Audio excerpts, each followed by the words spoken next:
और सीधा अपने घर पहुंच गया। शाम को वह चुपचाप आंगन में बैठा था। तभी मुखिया और बलिया उसके घर आ पहुंचे। अब क्यों आए हो?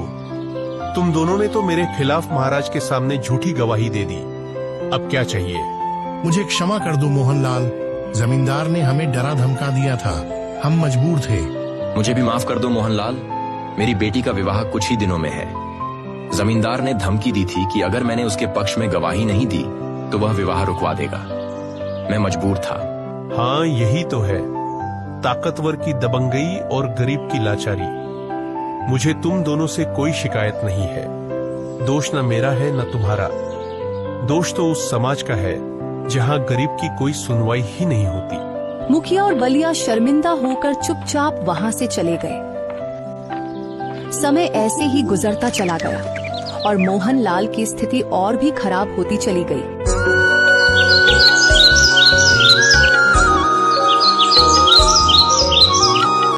कब तक घर पर बैठे रहोगे? कुछ काम क्यों नहीं करते? मैं एक किसान हूँ, तुम ही बताओ खेती के अलावा और मैं क्या जानता हूँ।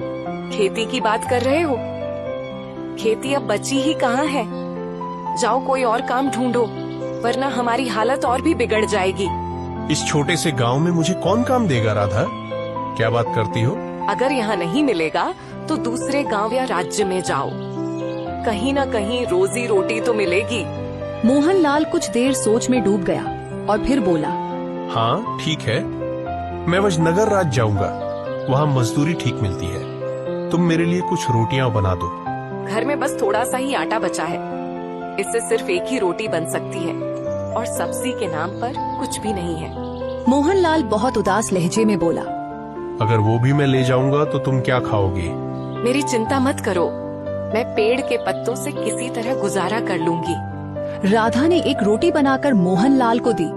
मोहनलाल रोटी लेकर विजयनगर की ओर पैदल चल पड़ा। रास्ता एक घने जंगल से होकर गुजरता था। कुछ देर बाद रात गहराने लगी और मोहनलाल के पेट में भूख के मारे चूहे दौड़ने लगे। उसे बहुत तेज भूख लग रही थी। तभी उसकी नजर एक तालाब पर पड़ी। चलो, तालाब तो मिल गया, अब रोटी खाकर प्यास बुझाऊंगा, कुछ तो भला होगा। वह तालाब के पास गया, रोटी निकाली और उसे देखते हुए बोला, ये तो बस एक ही है, अगर मैं खा लूंगा तो मेरी भूख फिर भी नहीं मिटेगी। तभी तालाब के पानी में हलचल होने लगी। दरअसल इस तालाब में एक राक्षस का वास था। यह कौन खतरनाक जादूगर है जो मेरे ही तालाब के पास इतनी नरमी से कह रहा है कि खाने से क्या भला होगा? लगता है यह मुझे खाने की बात कर रहा है, मुझे कुछ तो करना पड़ेगा। तभी राक्षस तालाब से बाहर निकल आया। मुझे मत मारो, मैं इस तालाब में अकेला रहता हूँ, मैं दूसरों को खाता हूँ, तुम मुझे मत खाना, मुझे माफ कर दो। मोहनलाल पूरा मंजर समझ गया। उसने मन में सोचा, मैं तो रोटी की बात कर रहा था, ये सोच रहा है कि मैं उसे खाने वाला हूँ। चलो, यही भ्रम काम आएगा। ठीक है, मैं तुम्हें एक ही शर्त पर नहीं खाऊंगा, अगर तुम मुझे कोई ऐसी वस्तु दो जिससे मैं धनवान हो जाऊं, समझे? राक्षस तुरंत अपना हाथ टेढ़ी मेढ़ी दिशाओं में घुमाने लगा। अचानक रंग बिरंगी किरणों के साथ एक सुंदर और विचित्र पक्षी मोहनलाल के सामने प्रकट हो गया। इसे ले जाओ, तुम धनवान हो जाओगे। क्या बकवास कर रहे हो? इस छोटे से पक्षी से मैं कैसे धनवान बनूंगा? यह कोई साधारण पक्षी नहीं है, यह बोलने वाला पक्षी है।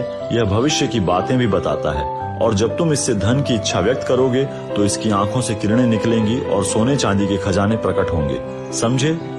अच्छा, अगर ऐसा है तो यह पक्षी अब मेरा हुआ और तुम अपने तालाब में अब सुरक्षित रह सकते हो, ठीक है?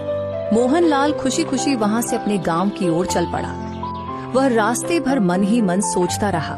राधा जब इस पक्षी के बारे में सुनेगी तो बहुत खुश हो जाएगी और जब मैं धनवान हो जाऊंगा तो किसी गरीब पर आंच नहीं आने दूंगा। हाँ, अरे बाबा, बहुत थक गया हूँ, काश कहीं एक रात के लिए रुकने का कोई ठिकाना मिल जाए। सर्दी भी बहुत बढ़ गई है।